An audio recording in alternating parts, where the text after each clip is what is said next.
안녕하십니까. 주소만교회 김영미 목사입니다.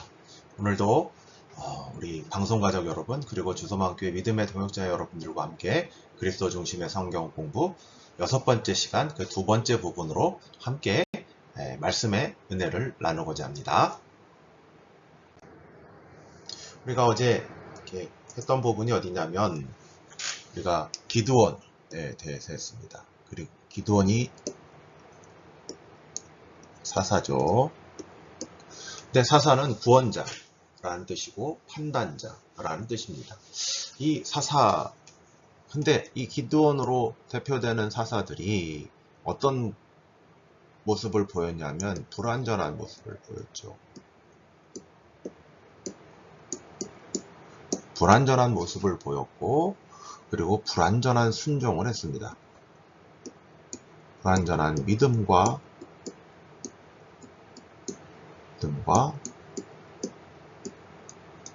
순종을 했습니다. 그러면 이 예수 그리스도, 그러니까 구약의 예수 그리스도의 모형이고 그림자에 불과한데 그럼 예수님은 어떠냐라는 거죠. 예수님은 진정한 사사로서 완전한, 불완전한이 아니라 완전한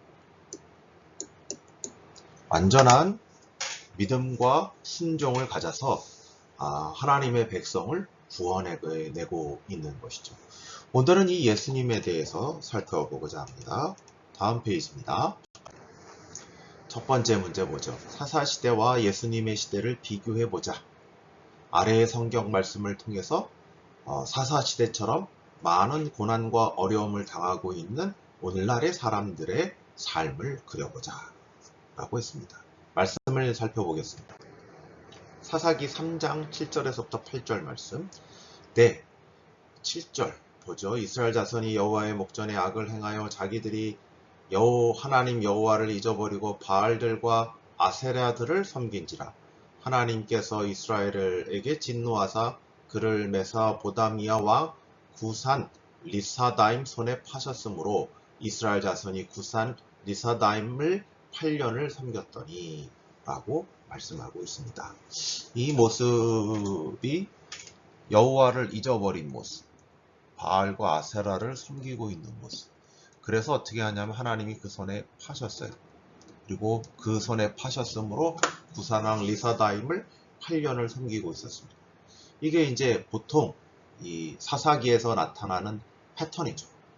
예, 하나님을 잊어버리고 하나님 대신에 바알과 아세라 그 신들을 섬기니까 하나님이 어떻게 했냐, 그 당시 이방족 속의 손에 이스라엘 백성을 넘기셔서 많은 고통과 고난을 당하게 하셨죠. 그리고 이스라엘 백성이 하나님 앞에 다시 기도하자 하나님이 사사를 보내셔서 이스라엘 백성을 다시 돌이키게 하고 구원하시는 패턴을 보여주고 있습니다. 이런 모습이 오늘날에도 비슷하게 등장한다고 할 수 있습니다. 로마서 7장 14절에서부터 15절. 네, 율법은 신령한 줄 알거니와 나는 육신에 속하여 죄 아래 팔렸도다. 파셨으므로 팔렸도다. 비슷하죠. 그러면 죄가 어떻게 하고 있겠습니까? 죄가 마치 구산왕 리사다임이 이스라엘 백성들을 괴롭히고 섬긴 것처럼, 여기서 섬겼다는 것처럼 어떻게 되고 있냐 하면 종노릇하는 겁니다. 예, 그러니까 죄가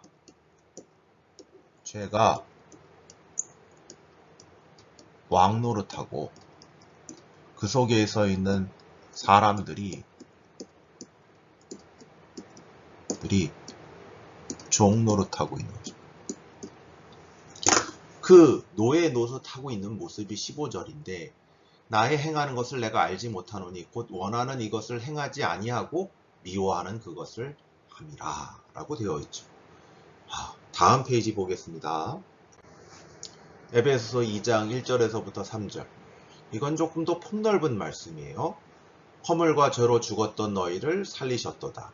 그때에 너희는 이 세상 풍속을 쫓고 공중의 권세 잡은 자를 따랐으니 곧 지금의 불순종의 아들들 가운데 역사하는 영이라. 비슷하죠? 사단과 마귀를 따른 죄와 사망을 권세를 덧입어 사단과 마귀를 따른 권세 잡은 자 사단과 마귀를 따르고 있다라는 것이죠. 그리고 우리도 그 가운데 행하여 육체의 욕심을 따라 지내며 육체와 마음에 원하는 것을 하여 본질상 진노의 자녀였더니 그래서 하나님의 심판을 당하고 있는 것입니다. 오늘날의 사람들도 그렇죠. 하나님을 떠나고 하나님 대신에 우상을 섬기고 하나님 대신에 물질을 섬기고 하나님 대신에 세속의 권력과 사람들의 명예를 섬기고 있으니 하나님이 그 손에 파셨어요. 그래서 그 속에서 돈이, 죄가, 그들의 일락이 그리고 그들의 그 모든 것들이 왕노릇하고 있는 그 속에서 그 속에서 종노릇하고 있는 것이 바로 호통에 많은 사람들의 삶이죠. 그럼 돈에 대해서 생각해 보세요. 사람이 돈 대신에 하나님 대신에 돈을 좋아하고 섬기니까 하나님 돈에 파셨어요. 그럼 어떻게 됩니까? 사람들이요 돈을 왕으로 섬기고 돈이 사람을 사게 되는 그래서 돈의 종노릇을 하고 있는 것이 지금 이 땅의 모습이죠. 얼마나 많은 사람이 돈 때문에 눈물을 흘리고 얼마나 많은 사람이 돈 때문에 애타합니까? 돈이 최고인 양 살지만 그러나 돈이 최고입니까? 그 속에서 고통당하고 신음당하고 있는 게 대부분의 인생이 아니겠습니까? 이런 삶이 비슷하다는 거죠. 누가 이 삶에서 구원해낼까? 이 문제를 2번부터 짚어보겠습니다. 네, 2번 보겠습니다. 사사는 하나님의 구원자란 뜻이다. 사사기에 나온 사사들은 한계를 지니고 있다. 특히 기드온 사사는 하나님에 대해서 많은 의심을 한다. 그래서 하나님께 강력한 증거를 요구했다. 하나님은 그 요구를 들어주셨다. 삼손은 자신의 힘의 비밀을 드릴라에게 알려주었다. 그래서 삭발을 당하고 눈을 뽑혀서 블레셋에 끌려간다. 사사의 이런 약함은 그들이 진정한 사사가 아니라는 것을 보여준다. 진정한 사사는 오직 예수님이시다. 예수님이 인간의 사사와 다른 점은 무엇이며 왜 그분은 우리의 진정한 사사가 되는지 말해보자. 이 말씀입니다. 여기에는 말씀이 없고요. 이 문제 자체에 거의 다 답이 있어요. 우리 사사들, 구약의 사사들 한번 생각해 볼까요? 사사들, 우리가 지난번에 살펴봤던 게 기드온 사사입니다. 기드온 사사는 어땠죠? 두 번이나 그러니까 하나님을 양털, 글씨가 안 써져요. 땅. 이게 이슬이 있는 것으로 그렇게 시험을 했죠. 징험을 요구했죠. 그리고 나중에는 그래도 떨고 있으니까 어떻게 했죠? 이 보리떡의 그 꿈을 그 미디안 족속의 얘기를 들어줌으로써 확신을 갖게 됐죠. 그렇지만 어떤 경우가 생겼죠? 이가 에봇을 만들어서 이스라엘 백성들을 이렇게 음란하게, 영적으로 음란하게 만드는 한계를 가졌습니다. 진정으로 이방의 우상에서 건진 것은 어느 정도는 사실이나 그들이 하나님을 올바로 섬기게 하는 데는 영향이 미치지 못했어요. 삼손은 거의 마지막 사사라고 할 수 있는데 이게 이때부터는 뭐 윤리적이고 이런 것도 없어요. 혼자 힘으로 다 쳐들어갔는데 자신의 힘의 비밀을 알려주지 말라고 했어요. 그러나 삼손이 어떻게 했죠? 드릴라에게 자신의 힘의 비밀을 알려줬어요. 그래서 삭발을 당하고 눈이 뽑혀서 모욕을 당했죠. 마지막에 하나님 앞에 호소하고 하나님의 능력을 입어 그 블레셋 사람과 함께 죽는 그런 역사가 있었죠. 이런 모습들, 사사의 모습들은 진정한 구원자의 모습이 아니에요. 그렇죠? 한계가 있고 죄가 있고 약함이 있어요. 그러나 우리 주님은 어땠죠? 우리 주님은요 오직 진정한 사사세요. 왜? 어떤 점에서 다릅니까? 예수님은요 하나님을 전적으로 신뢰합니다. 신뢰하고 순종합니다. 자신의 뜻이 아니라 아버지의 뜻을 따릅니다. 아버지의 뜻을 따라요. 이게 다른 점이죠. 그러기에 십자가에 달려 죽으심으로 죄와 사망의 권세에서 우리를 건져내십니다. 죄와 사망의 권세에서 우리를 건져내셔서 우리에게 영원한 하나님의 나라를 주고 있습니다. 이 점이 진짜 다른 점이죠. 3번 문제도 보겠습니다. 기드온 사사는 300명의 용사로 미디안 족속 13만 5천 명을 물리쳤다. 말도 안 되는 승리다. 성경은 곳곳에서 하나님의 승리에 대해 이런 그림을 보여주고 있다. 다윗과 골리앗의 싸움, 히스기야 때의 아수르와 유다의 싸움 등등이다. 이런 하나님의 구원이 우리에게 주는 권면과 위로가 무엇인지 생각해보자 라고 말씀합니다. 우리가 지난번 시간에 기드온의 300용사로 미디안 족속들을 물리친 것을 살펴보았습니다. 사실 말도 안 되는 승리. 원래는 32,000명이 모였고요. 하나님께서 야 이거 너무 많다. 이거대로 이수대로 승리하다가는 너희가 스스로 구원한 줄 알겠다. 해서 22,000명이 나가게 하셨고 2만 명 중에서도 300명을 제외한 모든 사람을 돌아가게 하셨어요. 기드온 사사는 300명을 가지고 말도 안 되는 승리를 이뤘습니다. 이게 기드온 사사가 한 것이냐? 아니요. 하나님이 하신 거예요. 하나님이 했습니다. 하나님은 싸움에 나가시는 용사이십니다. 용사인데 이 여러 모습이 보여지고 있어요. 특별히 대표적인 모습이 다윗과 골리앗의 싸움이죠. 다윗과 골리앗의 싸움에서 누가 이길 거라고 생각합니까? 다윗이요? 아니요. 골리앗이 이기는 게 당연하죠. 그러나 다윗은 누구의 이름으로 나갔죠? 골리앗 그 장군에게 여호와의 이름으로 나갔어요.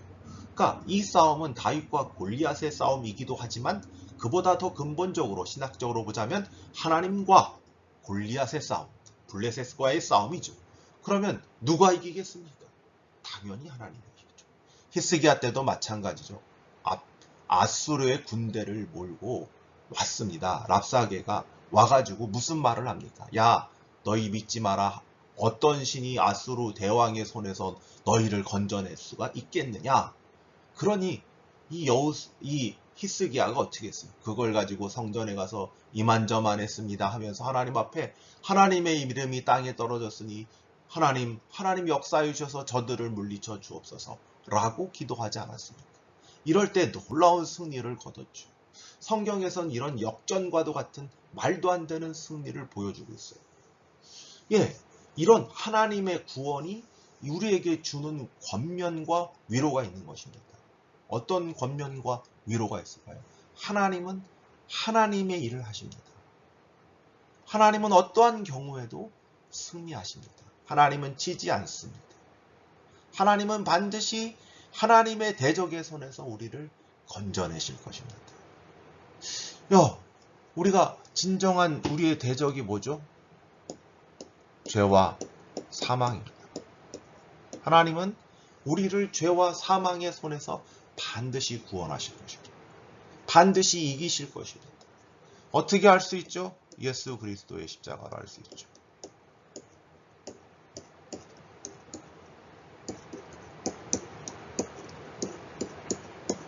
십자가로 할 수 있어요. 우리가 하나님이 그 아들을 죽이시고 죽은 지 사흘 만에 다시 살아나시고 부활하셨습니다.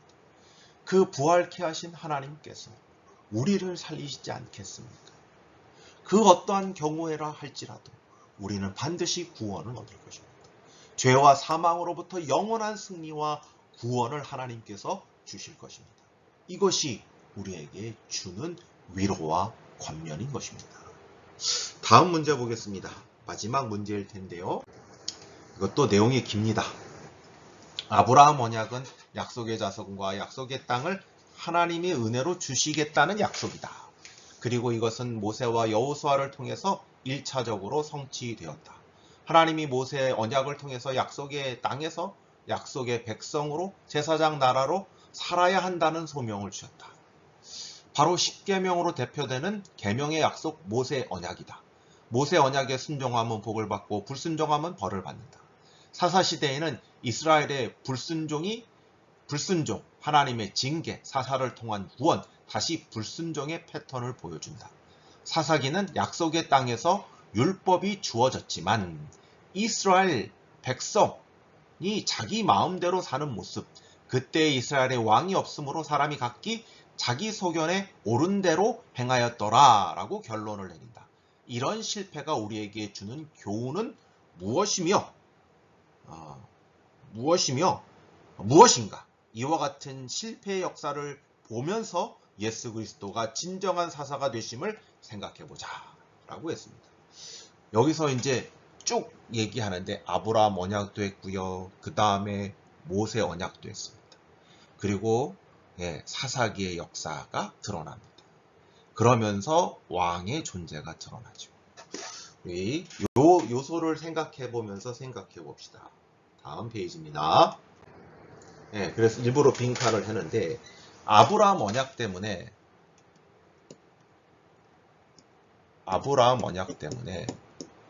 출애굽기가 시작됐습니다. 말을 좀 잘 들어주세요. 이 글씨가 제가 안 이쁜 걸 압니다. 근데 이게 지금 제가 글씨를 못 쓰기도 하지만 이 포인터의 문제이기도 합니다. 궁극적으로는. 그래서 하나님이 해방을 해줬죠. 애굽을 나서서 시내산에서 모세를 통해서 십계명으로 대표되는 모세 언약을 주셨습니다. 아브라함 언약은 일방적이라면 모세 언약은 쌍방적, 상호적입니다. 그래서 모세 언약은 뭐예요? 뭐가 있죠? 지키면 복을 받고 안 지키면 벌을 받는 게 있어요. 근데 이제 이런 역사가 지금 어디서 드러나느냐? 이제 일단 이걸 좀 지워볼게요. 어디서 드러나느냐? 사사기에서 드러납니다. 이스라엘 백성이 죄를 지었어요. 우상을 숭배했어요. 그럼 어떻게 되죠? 불순종했어요. 하나님이요, 이방 족속에게 파셨어요. 파심. 기드온 때는 미디안 족속에게 파셨어요. 그리고 우리가 봤던 삼손 때는 블레셋이죠. 근데 다시 구원해달라고, 우리를 불쌍히 여겨달라고 회개하면서 기도하니까 어떻게 했죠? 사사를 보내세요. 그래서 구원을 베푸십니다. 구원을 베푸십니다. 그리고 결론이 뭐예요? 사사기의 결론은 왕이 없다. 그래서 진정한 왕을 기다리게 하는 것이죠. 진정한 왕. 근데 이 구약의 말씀을 통해서 쭉 생각해보고, 이런 진정한 왕, 우리에게 구원과 우리에게 순종과 우리에게 놀라운 은혜를 가져다 하나님의 통치를 가져다 줄 진정한 이스라엘의 왕이 누군가? 바로 예수님입니다.